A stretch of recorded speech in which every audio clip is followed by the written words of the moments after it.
Hello friends, welcome to my channel. मेरा नाम अपेक्षा है एंड मैं वाशिंगटन डीसी यूनाइटेड स्टेट्स में रहती हूँ।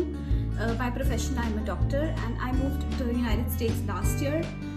जब मैं इंडिया में थी तो मैं बिल्कुल भी कुकिंग नहीं करती थी, बट जब से मैं यूनाइटेड स्टेट्स में आई हूँ तो मुझे लगता है कि यहाँ पर अगर आपको इंडियन फूड अच्छा खाना है तो it's very important that you learn cooking. हम यहाँ पर बहुत बार खाने जाते हैं बाहर अगर हमें कभी इंडियन फूड खाना होता है, but whenever we go to any restaurant वो लगता है कि वो जो इंडिया की स्पाइस है, अपना जो एक फ्लेवर है, वो हर जगह मिसिंग है।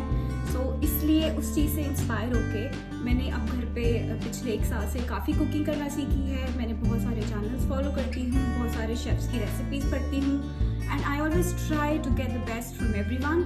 एंड मैं अपनी कुकिंग में वो सब चीज़ें इनकॉर्पोरेट करने की कोशिश करती हूँ। मेरी जो रेसिपीज़ होंगी वो बहुत ईजी होंगी and like for every day आपको कुछ ज़्यादा मुश्किल इंग्रेडिएंट्स भी नहीं चाहिए होंगे और ऐसा होगा कि वो सब चीज़ें आपके किचन में अवेलेबल होंगी। So if you want to learn cooking with me, just follow me. So friends, आज हम बनाएंगे लौकी के कोफ्ते। ये देखिए, ये लौकी मैं इंडियन स्टोर से लाती हूँ, वहाँ से बहुत ज़्यादा अच्छी फ्रेश मिलती है। So I always buy in bulk. मैं अपने रेफ्रिजरेटर में स्टोर करके रखती हूँ। So as you all know कि लौकी के कोफ्ते नॉर्थ इंडियन डेलिकेसी हैं और कोफ्ते हर चीज़ के बनते हैं। लौकी के बनते हैं, मटन के बनते हैं, यू कैन ऑलवेज ट्राई इधर नॉन वेज या वेज किसी भी तरीके से आप बना सकते हो। सो आज हम बना रहे हैं लौकी के कोफ्ते। सो मैंने पहले ही इसको लौकी को छील कर इसके छिलके उतार कर और इसको छोटे छोटे पीसेस में कट करके यहाँ पे रख लिया है, ये आप देख सकते हैं। सो नाउ अब मुझे इसको है ये ग्रेट करने के लिए रखा है मैंने इसको। मैं इसको अब छोटे छोटे पार्ट्स में इसको मैं ग्रेट करूँगी। ये देखें, ये मोटे वाली साइड से मुझे ग्रेट करना है इसको, इस पतली वाली साइड से ग्रेट नहीं करना है, ग्रेट करना है इस मोटे वाली साइड से। So I will start grating this now.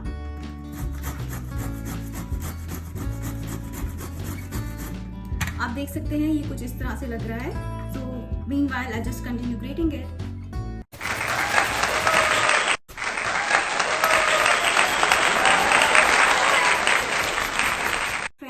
ये देखिए, हमने ये बिल्कुल कद्दूकस कर लिया है इसको, लौकी को। अभी इसमें आप देख रहे हैं बहुत पानी है, तो हमें इसमें से सारा पानी निचोड़ के निकालना है। सो बस इस तरह से आप अपने हाथ में थोड़ा थोड़ा लौकी ले लो and I just kept empty utensil here for the extra water. So बस आप इसको आप निचोड़ेंगे अच्छे से, तो आप देख रहे हैं कि सारा एक्स्ट्रा पानी जो है वो इसमें निकल रहा है। आपको इसमें पानी बिल्कुल भी नहीं रखना होता क्योंकि उससे आपके कोफ्ते आपस में जुड़ते नहीं हैं। सो ये देख रहे हैं आप कि मैंने इसमें पानी निकालती जा रही हूँ हर एक बारी। सो इसी तरीके से आप सारे कोफ्ते थोड़ा सा जो हमने कद्दूकस की हुई लौकी है वो ले लें और इसमें पानी निकाल लें। ये देखो इसमें कितना पानी निकल रहा है।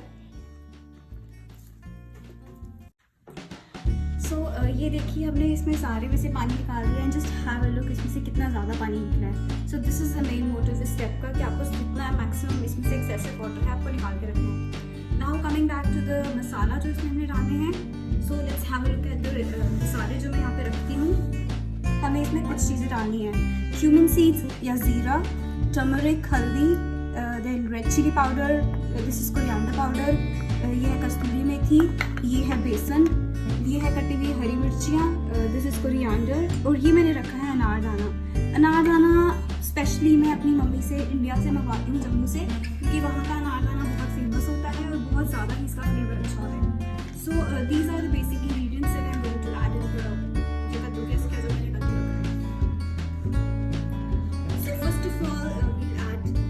seeds.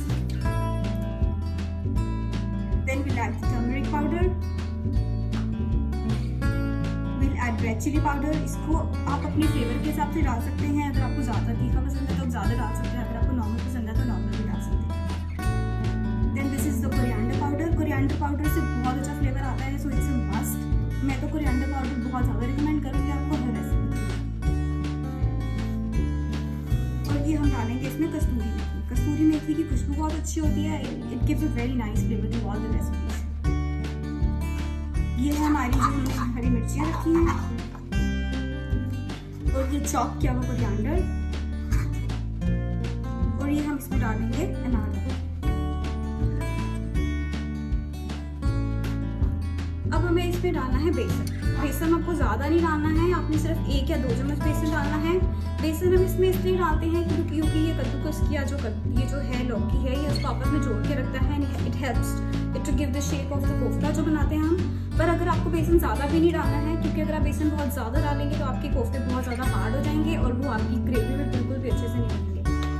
एंड एक आपको बताना चाहती हूँ अबाउट एडिंग सॉल्ट आपको बिल्कुल पहले नहीं डालना है, बिकॉज हमें पता है कि अगर हम सॉल्ट डालेंगे तो वो उसका सारा वाटर अब्जॉर्ब कर लेगा, तो आपके कोफ्ते बहुत सॉगी बनेंगे और वो फ्राई नहीं होंगे। सो सॉल्ट हमें सबसे एंड में डालना है। So we just start mixing all the stuff.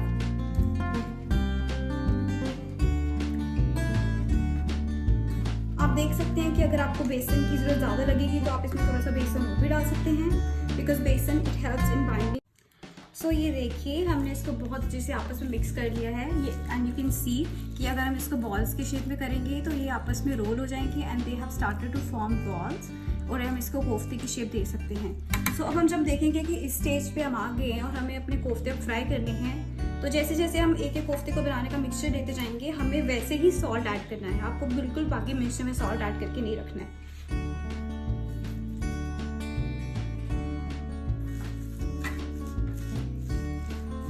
तो ये देखिए हम इसको अच्छे से मिक्स कर रहे हैं and when we will start giving it the shape of the kofta. So just roll it between the palm.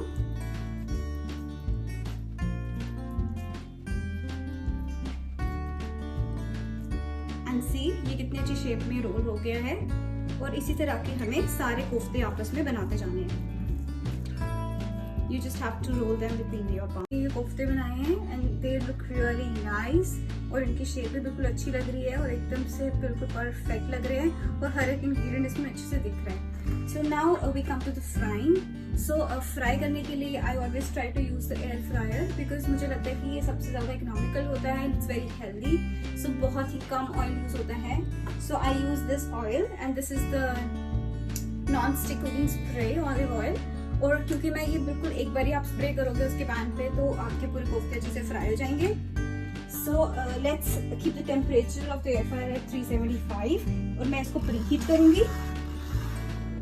सो मैंने इसको प्रीहीट करने के लिए ऑन कर दिया है। जब ये लाइट यहाँ पे on I means it's frying. So मैं मीनवाइल इसमें साथ साथ में कोफ्ते भी डाल के रख देती हूँ, और जो प्रीहीट करने का टाइम होगा मैं इसमें ऐड कर दूंगी 2 minutes, because I don't want to keep standing here and waiting for it to cook.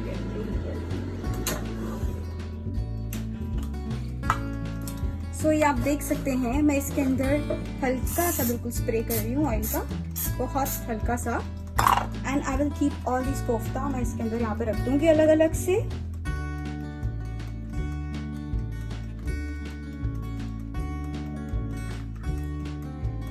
And just like this. हमें बहुत ज्यादा साथ में जोड़ जोड़ के नहीं रखने हैं, because there should be empty space in between, जिससे एयर सर्कुलेशन अच्छे से हो सके इसके अंदर। So now I have set the temperature at 375 and the time is almost 15 minutes. So wait for these to get fried till then, okay? मैं आपसे एक चीज शेयर करना चाहती हूँ। मैंने आपको बोला कि मैं एयर फ्रायर में कोफ्ते फ्राई कर रही हूँ, बट इट्स नॉट इम्पोर्टेंट कि आप एयर फ्रायर ही यूज करें। आप नॉर्मल एक कढ़ाई गैस पे रखकर नॉर्मल भी उसमें तेल डालकर भी इनको डीप फ्राई कर सकते हैं, क्योंकि मैंने जब घर में कुकिंग देखी थी तो मैंने हमेशा कढ़ाई में गर्म करती थी, तेल डालकर इनको फ्राई करती थी डीप फ्राई। सब वो भी तरीका है, आप ऐसे भी कर सकते हैं, उससे भी ये अच्छे कोफ्ते फ्राई हो जाते हैं। बट मैं पर्सनली कोशिश करती हूँ एयर फ्राई यूज करने की, बिकॉज एक तो इसमें ऑयल कम यूज होता है and it's healthy. So I just try to use air fryer as much as I can, but ऐसा कोई ये नहीं है कि आपको एयर फ्रायर यूज करना है, क्योंकि जो कढ़ाई और एक गैस पे आप उसको अच्छे से फ्राई कर सकते हैं।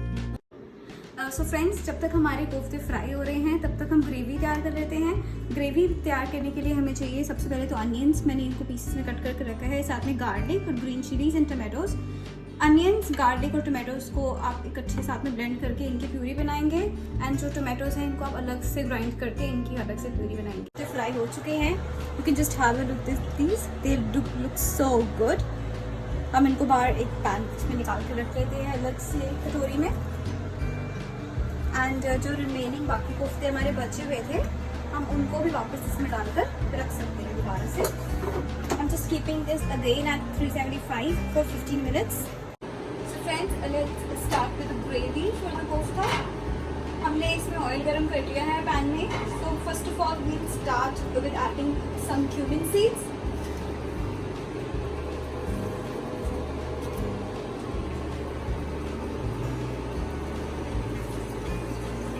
हमने इनके साथ में जैसे ही क्यूमिन सीड्स को पकने लगे हैं, so we let's add this puree of, इसमें हमने रखे थे अनियंस, garlic और green chilies.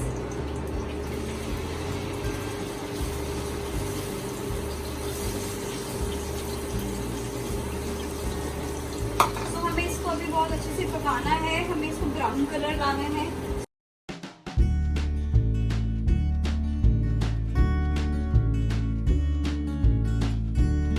देखो ये हमारा प्याज और गार्लिक और ग्रीन चिली की जो पेस्ट थी वो अच्छे से ब्राउन हो गई है, वो अच्छे से पक गई है. सो अब हमें इसमें डालेंगे मसाले. So let's just have a look हम क्या क्या मसाले इसमें डालेंगे. Coriander powder, red chilli powder. Red chilli powder you just add according to your own choice. अगर आपको ज़्यादा स्पाइसी पसंद है ये so you can add more, and अगर आपको नहीं पसंद है तो आप इसकी क्वांटिटी कम भी कर सकते हो. Then goes the turmeric powder. अब ये कस्तूरी मेथी. एंड मैं एक और इंग्रेडिएंट डालती हूँ जिससे मुझे लगता है कि मेरी सब्जी का टेस्ट बहुत अच्छा आता है. सौंफ पाउडर.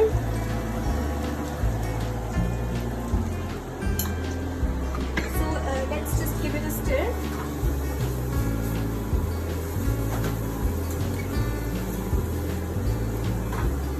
ये देखिए कितना अच्छा लग रहा है, इसमें सारे मसाले अच्छे से पक रहे हैं. तो it gives a very good look और इसकी खुशबू भी बहुत ज़्यादा अच्छी है. सो मीनवाइल हम इसको थोड़ी देर और पकने. At this it looks so good और ये बहुत अच्छे से पक गई है. सो मैंने आपको बताया था कि एक सीक्रेट इंग्रेडिएंट वो था फेनल पाउडर. सो फेनल पाउडर डालने से आपकी ग्रेवी की खुशबू बहुत अच्छी आती है. So I always like adding fennel powder to all my gravies. Now we come to adding the tomato puree to this.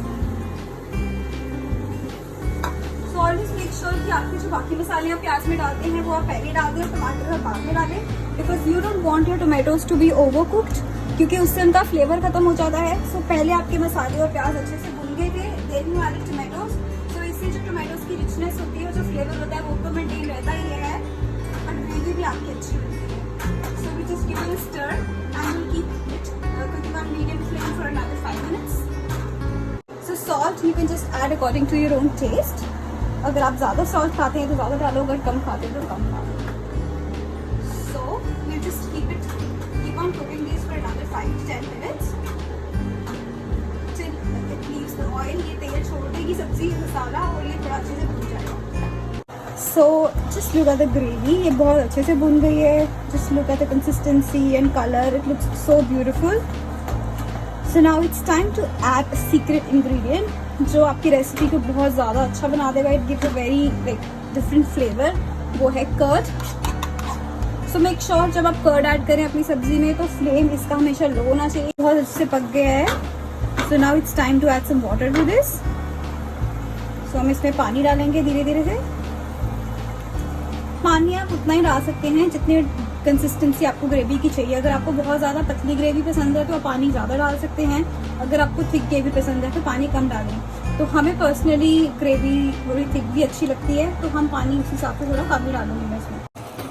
So now our gravy is ready. I will switch off the flame and I will take it out in a separate bowl.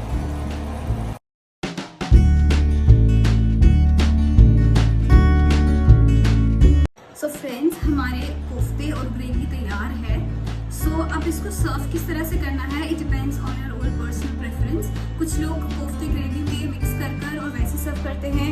हमें personally वैसा पसंद आता है कि हम एक bowl में अलग से कोफ्ते रखते हैं. Whenever we sit down to eat, हम उसी टाइम पे कोफ्ते रखते हैं प्लेट में या कटोरी में, और उसके ऊपर से ग्रेवी डालकर आप उसको सर्व करो, because it maintains the crunch of the कोफ्ते. जो कोफ्ते की क्रंच होती है उसको मेंटेन करके रखती है और खाने में वो ज़्यादा टेस्टी लगता है. सो प्रिपेयर करने की रेसिपी तो इसकी बेसिक है, but the way you want to serve it depends on your own personal preference. So I hope आपको ये रेसिपी पसंद आएगी एंड आप इसको ज़रूर ट्राई करें. And as you have seen कि इसके जो इंग्रेडिएंट्स हैं they are not very complicated. कोई ऐसी चीज़ है नहीं है कि जो आपको अवेलेबल नहीं होगी मार्केट में. मोस्ट ऑफ द जो इसमें चीज़ें करनी है वो आपके घर पे अवेलेबल होंगी. So it's really simple and it's really easy and super delicious. So please आप ये रेसिपी ट्राई करें and just give me your feedback.